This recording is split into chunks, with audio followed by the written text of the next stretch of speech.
Buenos días y bienvenidos al segundo Congreso Autonómico de Contratación Pública, que organiza la Junta de Extremadura y las Diputaciones Provinciales de Cáceres y Badajoz. Al cumplirse un año de la aplicación de la Ley de Contratos del Sector Público y tras la entrada en vigor el pasado 1 de enero de la Ley de Contratación Socialmente Responsable de Extremadura, este foro de encuentro se configura como un eje indispensable para los profesionales del sector. Dos jornadas que servirán para hacer balance, para compartir experiencias y para abordar los retos de futuro que se abren con la nueva ordenación de la contratación pública.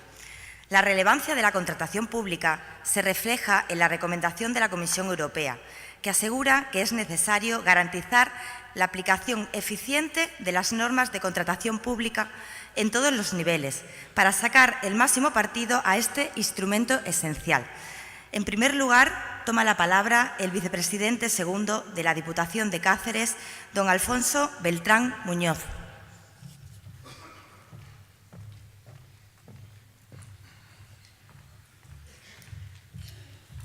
Buenos días a todos y a todas, presidente de la Junta de Extremadura, presidente de la Diputación de Badajoz, autoridades, amigos y amigas. Bien, ahora hace un año que entró en vigor la Ley de Contrato del Sector Público y si bien es verdad que ha sido un año muy complicado y muy difícil, teniendo en cuenta de que esta ley ya entró tarde, de hecho la Unión Europea llamó la atención al Gobierno de España porque España era uno de los países de la Unión Europea que más se estaba abusando de la figura del contrato menor y de los negociados sin publicidad, como todos ustedes saben. Bien, en mi opinión, esta ley tiene cosas muy buenas, eso nadie lo va a poner en duda, pero aquí no venimos a hablar de las cosas buenas que tiene la ley, sino de cómo se pueden solucionar o arreglar algunas cosas que yo creo. En este país tenemos la costumbre todavía de legislar para todos, a veces, y sobre todo en esta ley cuando se aprueba nos trata a todas las administraciones por igual. Mirad, si no recuerdo mal, más de la mitad de los municipios de España tienen menos de 1.000 habitantes. Más de la mitad, 5.000 y pico. Imaginad la situación, si a nosotros nos ha costado un año a las administraciones ponernos al día con esta ley y si encima le añadimos que conlleva la puesta en marcha de toda la tramitación electrónica, fijaos la realidad de la que estamos. Municipios menores de 1.000 habitantes que no tienen personal técnico ni cualificado. Esa es una de las realidades de esta ley. Y encima, tramitación electrónica, que hay que hacerlo, es ley, doble problema. Por lo tanto, ¿quién está cumpliendo la ley ahora mismo? Muy pocas administraciones. Puedo decir que la incumplen más que la cumplen. Por ejemplo, yo voy a poner un ejemplo. Yo soy alcalde de un municipio de 500 habitantes. Yo siempre he comprado los productos de limpieza en la tienda de mi pueblo. ¿Cómo hago ahora? ¿Qué hago? ¿Un acuerdo marco? ¿Un simplificado abierto? ¿Le obligo a la tienda de mi pueblo a que tiene que darse alta en la plataforma electrónica? Son dudas que parecen de risa, de broma, pero es la realidad que estamos ahora mismo. Esa es la realidad de la España, de la zona rural. Y las soluciones, como es lógico, van a pasar, como siempre, por las diputaciones provinciales y por la Junta de Extremadura. Como no puede ser de otra forma, vamos a tener que poner agentes de nuevas tecnologías en el territorio, que ya los tenemos. Vamos a tener que potenciar asesoramiento a municipios, que también lo estamos haciendo. Habrá que hacer acuerdos marcos para esos municipios, habrá que hacer pliegos para la contratación de esos municipios. Pero eso conlleva tiempo y recursos. Y, por lo tanto, yo creo que esta ley debería haber tenido una moratoria o una prórroga para aplicarla en las zonas rurales. Son dudas que yo planteo para que en este Congreso se vean y se pueden solucionar. Creo que se podrán solucionar porque he visto el magnífico panel de ponentes que hay y muchas otras dudas. También quiero agradecer en público, porque veo aquí muchos conocidos y conocidas, el esfuerzo que han hecho los trabajadores y funcionarios para a aplicar esta ley e intentar ponerla en marcha. Ha costado mucho esfuerzo. Muchas gracias a todos y a todas.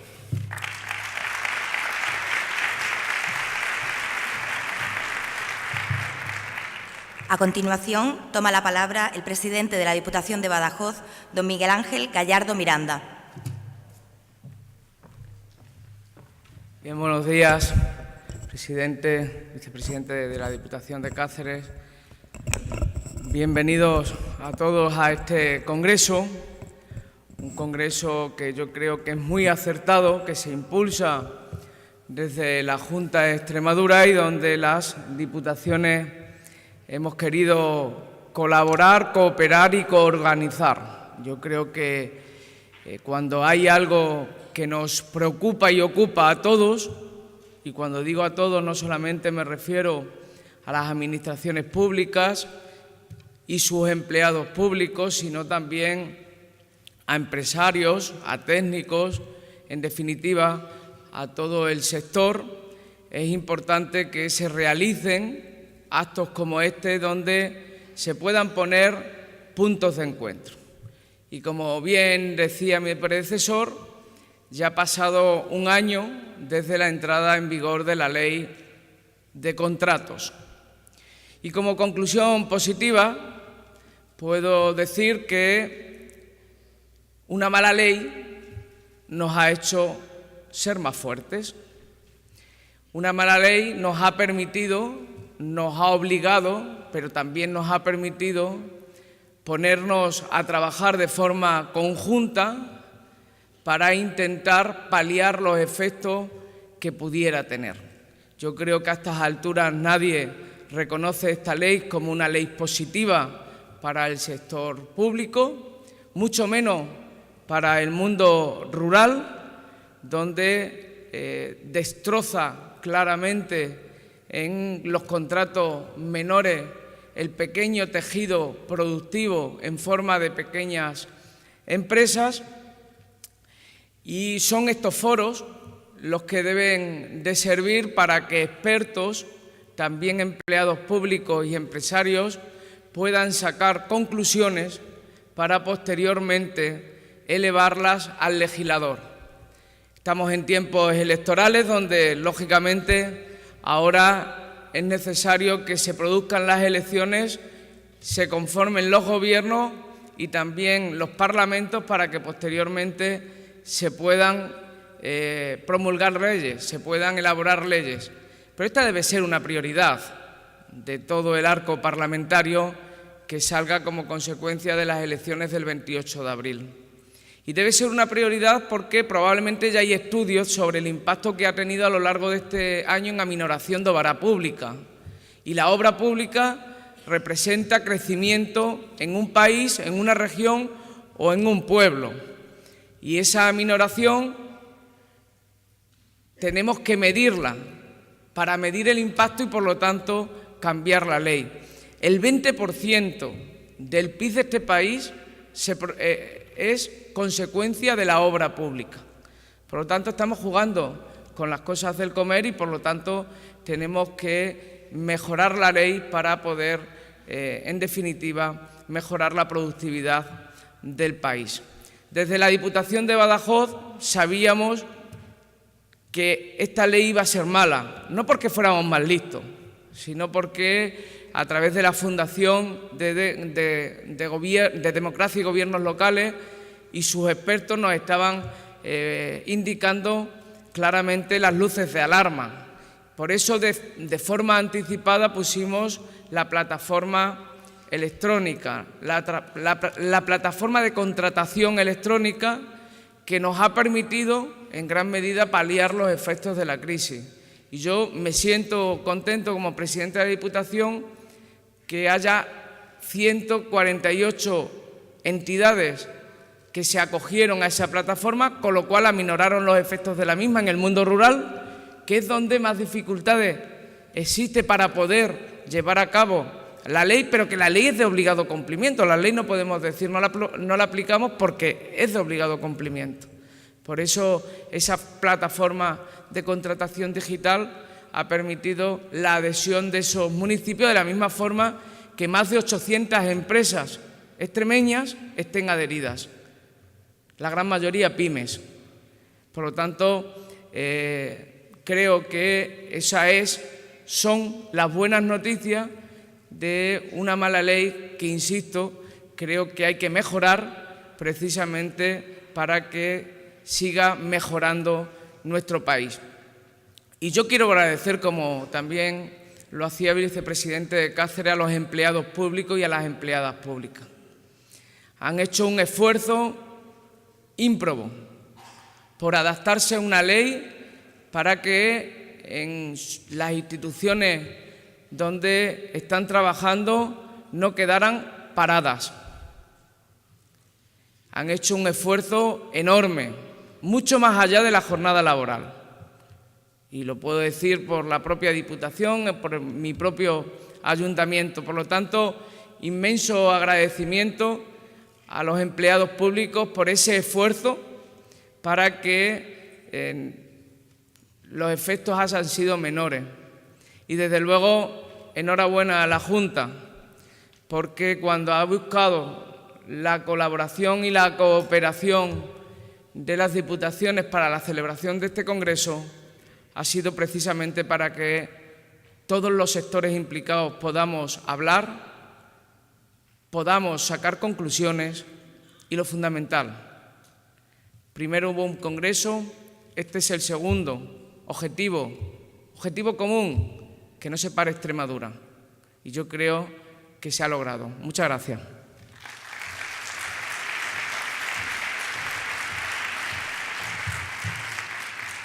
Finalmente toma la palabra el presidente de la Junta de Extremadura, don Guillermo Fernández Vara. Muchas gracias. Muy buenos días a todas y a todos. Bueno, una ley que necesita un congreso todos los años para poderla explicar ya debe tener su complejidad. Le ruego al interventor general de la Junta que se ponga un tapón en los oídos, porque igual lo que voy a decir no te gusta.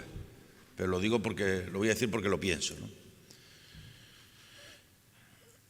Creo que en alguna ocasión lo he contado públicamente, pero vamos, no tengo inconveniente en recordarlo. Cuando hace 2 años y pico, fuimos Pilar, la vicepresidenta y consejera de Hacienda, el interventor general y yo al Tribunal de Cuentas, a hablar con el Tribunal de Cuentas de la situación que estábamos viviendo. En el arrastre de la crisis pues se produjeron barbaridades, con bajadas temerarias, que no eran temerarias, porque como todos bajaban, la media no era temeraria. Fijaros un dato, el retraso del tren a Extremadura tiene su origen precisamente en este hecho. Durante el periodo crisis, año 2008, año 2014, año 2015, las adjudicaciones de los tramos que salían a concurso del AVE se hacían todas al 50% de bajada. ¿Qué pasaba? Que ni se empezaban. Las empresas acudían a los concursos, obtenían las resoluciones favorables, pero luego no empezaban. Ahí lo dejaban esperando que la Administración algún día viniera a negociar con ellos un modificado o un complementario para poderlo empezar. Y lo que hubo fue que negociar con ellos el dejar sin efecto esa adjudicación y volverla a sacar otra vez, cuando no el intentar que empezara, ¿no? Eso fue, cuando se escriba la historia de nuestro tren, esa fue, en el origen del retraso está la contratación en bajas temerarias, ¿no? Que no era. Bueno, pues el Tribunal de Cuentas fuimos a hablar con ellos por la preocupación que teníamos, porque a nosotros nos gusta cumplir las recomendaciones que nos hacen cada año en el informe que el Tribunal de Cuentas hace. Lo hace para mejorar, pero claro, nos apelaba constantemente a la necesidad de ir a subastas y no a concursos, que fuera el precio el que marcara definitivamente la adjudicación en la mayor parte de los procedimientos de los concursos administrativos, ¿no? Se lo hicimos ver, le hicimos ver que había razones, que había motivos para que los concursos fueran mayoritarios y además que intentáramos que no fuera solo el precio, y ahora hablaré algo sobre esto, que no fuera solo el precio el que determinara el final de las adjudicaciones. Y en esa reunión entró de lleno a hablarnos de los contratos menores. Decía, bueno, podemos aceptar que en un momento dado, suficientemente motivados, haya concursos públicos y no subasta, pero de luego a lo que vamos a ir a controlar masivamente son los contratos menores. ¿Sabéis dónde creo yo que está el origen del problema? En que estamos legislando de manera reactiva, no proactiva, sino reactiva. Y yo creo que la ley tiene muchas cosas buenas, tiene aspectos negativos, pero tiene cosas buenas. De manera reactiva estamos legislando contra la corrupción. Es como si España hubiera dejado de fiarse de los españoles y entendiéramos que todo el mundo es corrupto mientras no se demuestre lo contrario. Y entonces hay que hacer las contrataciones de una manera que haya presunción de culpabilidad. Y a partir de ahí se construye todo un elenco de instrumentos que han dificultado. Tuvieron 6 meses la contratación pública prácticamente parada el año pasado, ¿no? Desde la entrada en vigor de la ley hasta 6 meses después que se determinaron gran parte de las soluciones, pues hubo una ralentización importante. ¿Por qué decía yo antes lo del interventor? Yo cada día lo tengo más claro, y no sé mucho de esto, pero alguna visión de conjunto tengo, ¿no? Cada día lo tengo más claro. Si hay un funcionario público, un técnico, conocedor de la materia, que calcula el precio de las cosas, el precio no debería ser variable en un concurso. Si limpiar un hospital cuesta 100, no se puede adjudicar por 60. No se puede adjudicar por 60. Si comprar un coche vale 12.000, no se puede adjudicar por 8.000. Si comprar un suministro de las características que sea, alguien calcula que vale X, no se puede adjudicar por X partido por 2, porque alguien está perdiendo. Y si alguien está perdiendo, las cosas no funcionan. Si el que pierde es el empresario, acabará no pudiendo continuar. Si el que pierde es el distribuidor, acabará no pudiendo servir el producto. Y por esa razón yo a veces pienso y digo, oye, ¿le damos toda la importancia o se le da toda la importancia a algo que no debería tener importancia? Porque ya se ha calculado su precio. Otra cosa que digamos, no, es que el precio es variable. Bueno, podrá haber una horquilla, pero la horquilla no puede ser del 40%. Ayer me decía un arquitecto en Cáceres, en una jornada. He quedado primero en el tema de proyectos, en la solvencia técnica, en el no sé qué, en el no sé cuánto. Pero luego ha venido un despacho de arquitectos de Madrid que ha hecho una oferta económica mejor que la mía y se ha llevado el proyecto de construcción del colegio Proa de Cáceres. ¿Cuánto cuesta hacer un proyecto?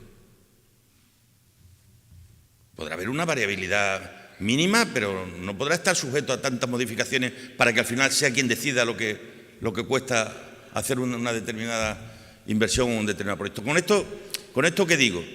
Pues que tenemos que seguir intentando mejorar las cosas y esa ley probablemente porque con el tiempo habrá que mejorarla, habrá que cambiarla, hay que aprovechar las cosas buenas que tiene, que creo que algunas cosas buenas tiene.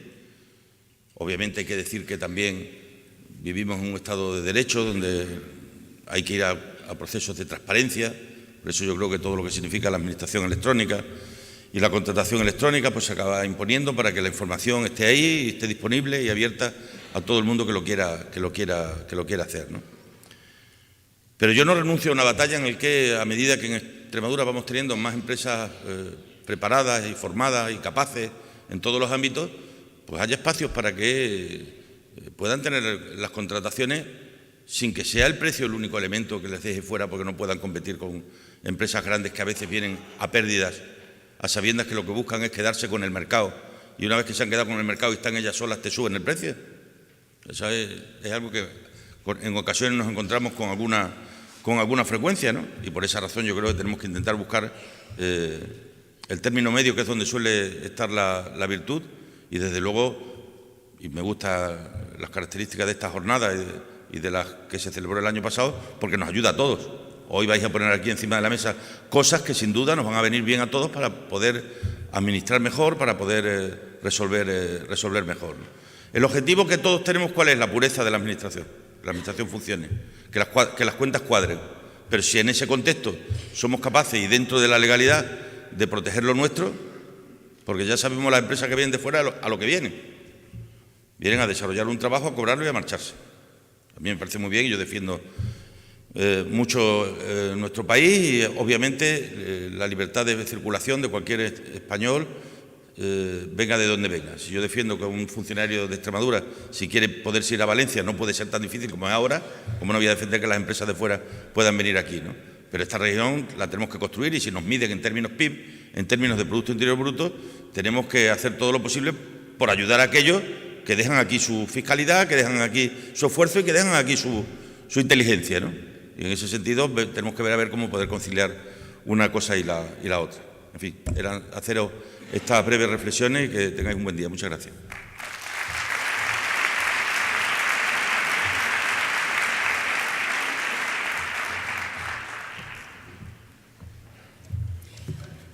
Una vez concluido este acto de apertura, damos por inaugurado el segundo Congreso de Contratación Pública de Extremadura, tras el cual comenzará el primer panel, titulado Un año trabajando con la nueva ley.